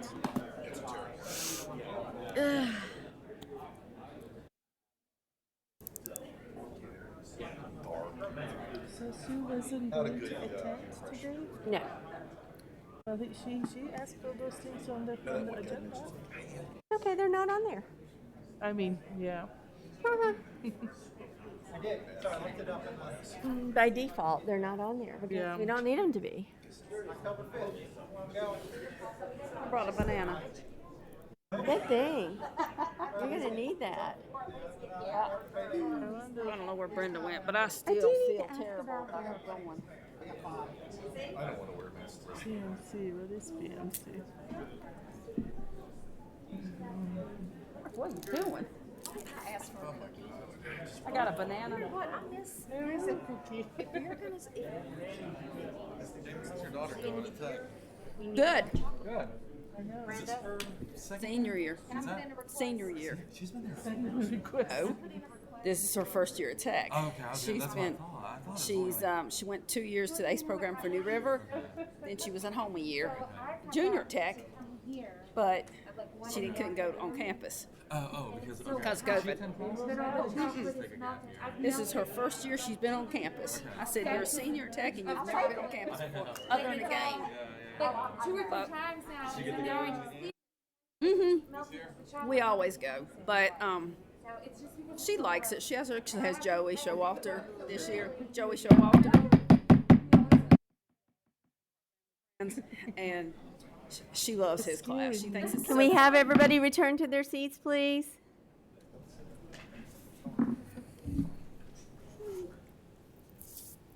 Our next item on the agenda is policy 5-2.6, substitutes. Dr. Meyer sent a thorough email regarding this concern. I know board members have brought up the need to have additional substitutes repeatedly. The policy adjustment adjusts the educational requirement for a substitute teacher to be a high school diploma. This is in line with state statutes regarding substitute teachers. In order to begin recruiting as soon as possible, we have asked to waive the first reading of this policy adjustment and approve this policy as presented. Does anyone want to make a motion regarding the policy updates? I'll move that we approve policy 5-2.6. Second? Okay, Any discussion? yeah. Go ahead. So I just have a small concern and a question. I'm gonna ask the question first. So, how many applicants have we seen with high school diplomas that want to work for the school system? I know we changed this a few years back. How many applicants have we seen who we've had to turn away? Yeah, let me say this too. Danny answered that question. That's fine. I guess my question too is with that, do people not apply knowing they don't? When we post it, we post the requirements. So we haven't seen any applicants with just a high school diploma for this position because the posting says the 60 hours. Right, I understand that. But we changed that several years ago to that requirement. So I was just wondering if, just by chance, people were asking. So my other concern, thank you, Danny. My other concern is 21 years at the middle and high school, especially the high school. Yeah, that's not a change. That's in current policy. Right. Because we don't get many, I guess we can. But that's just a very, very small margin in age. How many 21-year-olds do we get? Because I remember we had a couple of problems with interaction between students and subs. I can't give you an exact number right now. I can get that for you if you would like me to. But we do get quite a few 21-year-olds, especially college students. Right. Yeah. Mm-hmm. So I don't even want to guess a percentage, but we do have quite a few. And I would say, too, we have many teachers who start teaching at 21 because that's the age they graduate college. Yeah. I thought that was 22, 23. No, bachelor's is typically 21. Okay. Yeah. Okay. Any other? I just had a question on the pay, because do we have aides or anything like that will be making less than a substitute at the same high school? Do you see where I'm coming from with that? Because I think then that could cause another issue. Okay, all the aides are going to well, shoot, I can be a substitute if our aides aren't making, then I think we. Well, what you got to realize is they have a limit as to how many days they can work. Right, so that's where. Whereas an aide can work every day, and most all of our aides get benefits. Okay. Yeah, they get medical and VRS. I knew we changed that a little bit, but okay, Yeah. gotcha. Yeah, they get medical and VRS, and definitely something to look at in the future. In this future budget, we would really love to look at aid pay. Yeah. Because it is low. It's really not. And I agree with that 100%. That's another reason why I brought it up, because they work hard. Yeah, absolutely. It's a job that's not desirable by many. And, no, it is not. And it is a really hard job, and it's something that we really need to look at increasing that starting pay for aides to something more of a livable wage too. So we're having some discussions as to what we can do, to beyond what we're proposing tonight, especially for aides. Because that's a big issue. Now, of course, this right here, we have to cover our classrooms first. I understand. We have a lot of aide subs who are now qualified to be a teacher sub because of this, which will help. But of course, that creates an issue with some aides as well. But we got to get our classrooms covered first. And but we haven't stopped with brainstorming. We're having a meeting here pretty soon. We're going to look at even what are some things we can do. We're going to have a conversation that I'll share with you is would paying people twice a month as opposed to monthly be something that would help. That would help. I think that's for a lot of our employees. I think that would help them with their at-home finances. I do too. But of course, to do that, we have to we would have to possibly hire more folks in our finance department too. So there's some reasons why. So we got a lot of things we're looking at, but this is a big one right here, the substitutes. And Right. So for our substitutes that are permanent at an elementary school that have chosen to do that, how do we handle that 160 days? so it's 150 days. Danny and I were 150 just days, talking sorry. about that. And one thing so we've hired, I don't know how many permanent subs, but they are under the same criteria of 150 days. Right. And I honestly, thanks for bringing it. He left, but it's sort of making us think about that.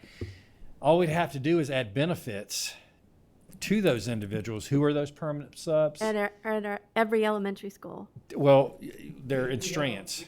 We're working to get them at every single school. We Okay. have them at almost every single school. Some Oh, schools okay. that have had trouble with substitutes this year, we put more permanent subs there Okay. just to try to cover those schools. But there's still a limited number of days they can up, so that's going to hurt us. So Dominic, you want to talk about Dominic this? just said we've got them at every school now. Oh, good. I thought we did. So we've got permanent subs at every school. They can work 150 days. Right. And at some schools right now, quite honestly, we've got more than one permanent sub just to help out. Right. So the question is just what you said. What can we do to, be able to make them permanent? Yeah, to make them permanent full-time subs, we would just simply have to add benefits. Right. For each employee. What's it cost to add an employee benefit at that level? Any idea, Tommy and Danny? A substitute, so they were giving them a daily rate, so they get 110 a day. Do that math real quick there, Tommy. 15 an hour, isn't it? 110 a day for it's 7. Yeah, they go by the day. Yeah. 7.5 hours. So what's the total for 180 days if they were to be with us 180 days is the question. Right? Instead of the 150. They do this to Tommy all day long. So I'm all about giving all of our employees benefits, but then how does that feel if I'm an aide That's right. or someone who doesn't have benefits and has been working for the district for years and years and years, committed? They and do I have still- aides. They do But have aides benefits. do I know, have benefits. But I said, or other employees who don't. Every full-time employee has Or benefits. that's based on the hours worked. Yeah. So if they work X number of hours, they do get. Now VRS is Right. categorized differently, but the medical benefits. We're talking about medical Yeah. benefits. Yeah. Right. I'm talking about all the benefits because VRS is a benefit. Because I've been saying this for years, we need to increase the pay. I have not voted on budgets because there weren't increases for support staff, our custodians, and then we have to go back mid-year because we can't get folks and, add more. Our bus drivers, nurses to make sure they're going to stay with us because everybody's needed. And we just need to be looking at the compensation package, period, for all of our employees so that we're not playing catch up when a crisis hits to the degree that we're having to do it now. 7.5. They're working on my number. So if you added the benefits for those permanent subs that we've hired, they That's could what they're work the working. additional 30 days, right? Mhm. That's what you're saying. Right. Okay. So any other questions? This? Right. So once we get this, we can do a roll call? Yeah, but I don't think you're voting on doing this. This isn't part of this. You're voting on this policy right now. Right. Yes, you're right. I was just Oh, so that's asking a not the- question. Yeah. How do you have? So right now, an aide's getting paid $16,500 because they're getting paid $110 a day for 150 at 150 days. It's $16,500. If you go to 180 days, it would be $19,800. So a $3,300 increase. An aide working and a sub working 7.5 hours is only getting paid $14.67 per hour. How much would it cost to add benefits is the question. to The that ed employee. benefits would take us about $10,000 per employee. Per How many- employee? How many full-time subs do we have? 18. 20, and then some schools Full-time have subs, How much an employee, Tommy? about $10,000. For health insurance? Well, not everybody takes it, so I got a discount. Okay, so about 10,000 for that's just health insurance, not That's the, just health. okay. We've got approximately 24 permanent ones right now. And only about 10 we probably accept at max. Mm-hmm. Not everybody takes it, Yeah. not even close. So you're looking at $100,000 to add that At the to get max, those. yes, sir. Okay, something to talk about as we move forward. Yeah, Okay, definitely. I think that would be a good approach, though, is the benefit offering. yeah, Yep. I agree. What about, For all our employees. And I'll remind you this too, the budgets the past 4 or 5 years, about every cent of our money has gone to employee pay. Right. All of it. It's gone to employee pay. I mean, very few have gone to positions. Very few have gone to anything but employee pay. We've Right. put every dime that's been given us has gone to employee pay. Right. And, we can't control how much is given to us because you all don't Yes, we can. choose that. So everything that's given to us is going to employee pay. And we've looked at other ways and been creative to add positions when needed and that kind of thing. And so, one of the speakers tonight, I think, spoke about this issue and also mentioned like school climate, so that's, I don't know. I don't know how much validity to put on that, but I'm assuming that's obviously their experience too, and I'm sure there is some differences from school or things like that. But even when we talk about our teachers and stuff, that's certainly something that comes to mind for me.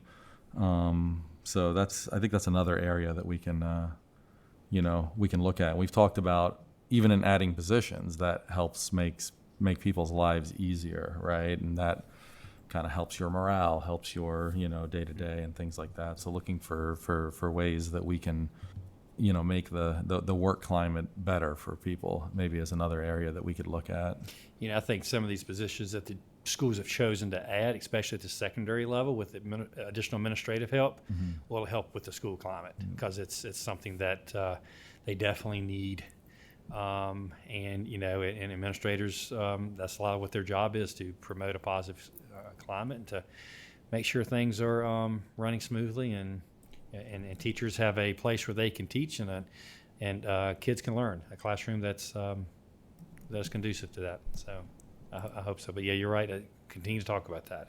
Absolutely. Okay. I think we're ready for a roll call. No, I got another comment. Oh, I'm sorry. Because you just spurred something. So, yes, our administrators are key, as our teachers and our cafeteria workers, our bus drivers, our custodians, our aides, everybody, our clerical staff. So having our teachers also understand that are in the classrooms and everybody else in the building understand that adding staff with them too, that also helps the building run smoother too. More people we have to help, the better things are. So I don't know, that just kind of struck me the wrong way, that it takes everybody. Absolutely, it takes everybody. I did not imply by no means by I saying know that you administrator. didn't, I'm just saying. I didn't imply that. So We just need to make sure. I just want to make sure that it's not inferred that I've replied. That I said that either. Okay, roll call, please. 1 second. So this is a change to the policy. Yes. So with policy, there's supposed to be 2 readings. Yes. So the board would need to waive the second reading before we should be voting on this. Correct? Yeah. I don't think we have to have a motion to do that. Yes, we do. To waive the first reading and approve it, unless, that's what I had pre-programmed in. No, the Right. motion was to approve. That's what I read. We've been asked to waive the first reading on the policy adjustment and approve the policy as presented. That's what the motion was. So it's both things. Okay, You're 'cause right. I didn't hear that, but that's what's up there. Yep. Okay. Okay, are we good? Yep. Roll call, please. Ms. Bond? Yes. Mr. Chewbacca? Yes. Ms. Franklin? Yes. Ms. Caron? Yes. Ms. Barton? Yes. Ms. Graham? Yes. Motion carries. Our next item on the agenda is the Vista Pool testing program. Our agenda includes a summary of the Vista Pool testing program for COVID. There's also a range of surveillance testing scenarios for us to consider. The division learned today that we do not need to conduct surveillance testing in order to start the program. We can start with tests that we give to symptomatic or quarantined individuals. The testing of staff would likely be determined by state OSHA regulations. Mr. Garrettson will provide us with a brief overview of this program.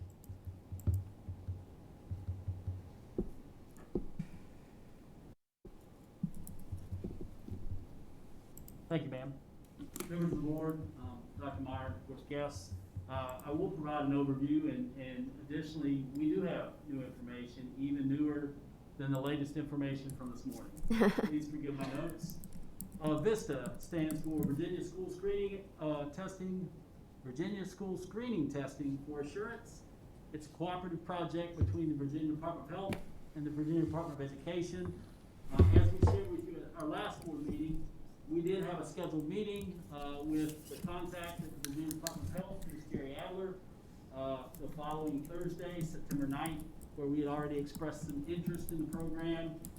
We did have that meeting via Zoom with division leadership and Dr. Bissell as well from the health department.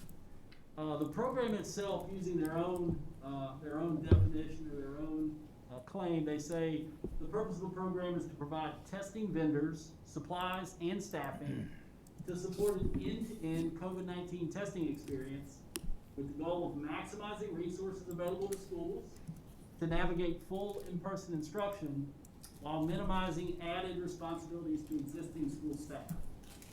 This program was initially intended as a voluntary testing program, but it now is being highlighted and encouraged as a method for school divisions to address the President's directive to meet screening testing requirements for unvaccinated employees. The program did initially call for pooled PCR testing on a routine basis of specifically identified groups within the school division, with an opportunity then to also have diagnostic testing available. So essentially the program said the division would identify groups that would be tested regularly, and for signing on for that, you would additionally get tests that you could use for those critical needs. You have an exposure, you have a symptomatic person, and you would have those tests available kind of as a side portion of the program. But we did get a significant change announced this morning that allowed us to change the focus to diagnostic testing, at least in the beginning parts of the program. So essentially they said you can put pool testing on hold, but you can still get the benefit of the diagnostic testing. Additionally, since then, we received the state superintendent's email after 6 p.m. this evening, that went on to also say that has been approved and that we can actually submit a request by Thursday at 7 p.m. To go ahead and have a shipment of those BioMax Now antigen tests shipped to the school division. Approximately, our share initially would be approximately 500 to go ahead and get those in our hands and get started. So we are inclined to enroll the program to support a number of needs for COVID testing within the school division, but of course would appreciate the board's approval to move forward, and also would like some input from the board in regards to your input, your thoughts around what pooled testing we might need to do further down the road. Sorry if that's not as clear as I'd like for it to be. We are almost operating in real time at this point. So I can answer any questions. And again, we do have a document shared there with you that allows you to consider just various types of groups we kind of brainstormed on, going kind of all the way from no testing to any volunteer who wanted to be tested. So again, I'm available for questions. Yeah, so we created sort of a continuum of who could be tested. Of course, you know, we would recommend definitely the diagnostic, meaning this is something that if a kid is sick at school, we want to send them home with a test, we can do that, correct? And yes, sir. The student would be sent home with a parent, of course, with right. a test kit, and it's what they call a supervised test. So it would basically be telemedicine, where they would phone in, do their test in front of a medical person, so we would be sure that that test is a legitimate test. So Right, could you go over that accountability one more time, a little slower? So give them kind of the process of how it would work. Sure. With the diagnostic testing, they're using the Binax Now kits, which were commonly available in the market. Now they're very, very hard to find. They're in very short supply.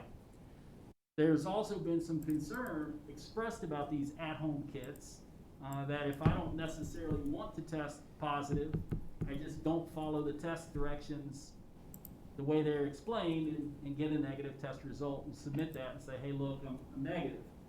So what this program entails is that there's a telemedicine component in which the parent would go home with the test, with the student, can dial in with a provider who will watch the test be administered and then submit that test result, and the company then verifies, a third-party vendor verifies that this is a legitimate test result to us. Okay, what would that third party be, though?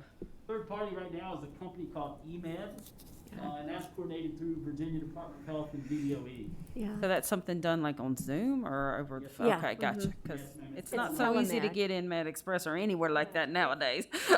It's called telemed. You Okay, just gotcha. do it in the convenience of your home. Gotcha. So the diagnostic is the minimum that we could do and participate in that type of thing. But there is a step up, and this is what we need. Of course, we need the board to say it's okay to do the diagnostic as well, but then too, stepping it up in terms of testing. They're also asking us, and they're providing us folks to hire. So we can hire our own people, and they're paying for it to sort of organize our efforts.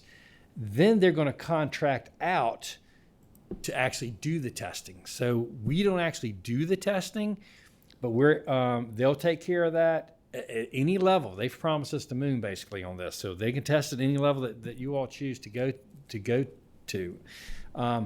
But our initial thought is looking at hiring a minimum with their money, 3 people, to actually run this testing for us and be on our side to be the coordinator of the folks who are the contractors. And what do you envision? Tell them what you envision the person on our side actually doing. I think the person on our side would help ensure that permission slips are in order, help make sure that we're testing the right student or the right employee. They would help, of course, with coordinating where it would take place in the school building, working with the school principal and the school nurse so that they can take those responsibilities away from those 2 individuals to run the program during the school day for any pool testing that's happening.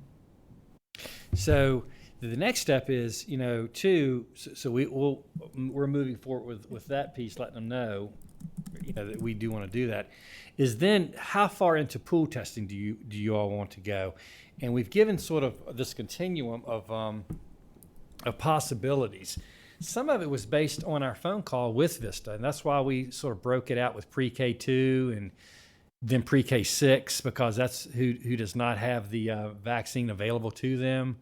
And we started with voluntary. We threw in some athletics in there because they did talk about indoor athletics that are coming up, and indoor athletics is going to be with us before we know it. Mm-hmm. And that is something that I think that's going to be a challenging time if things don't change real soon here. And so can I ask a question about this? Mm-hmm. On page 3 of the this playbook for K through 12 Vista from the VDH, there's a paragraph there with some bold stuff highlighted, and it does say that the program is voluntary, that we opt in, but then it says, additionally, all testing is voluntary and schools must have a consent form on file for any individual tested. Yeah. So how can we, I mean, I guess maybe I could see where we can maybe mandate it for optional activities, but I don't see how we can mandate it for students. I think you're correct, sir. Okay. So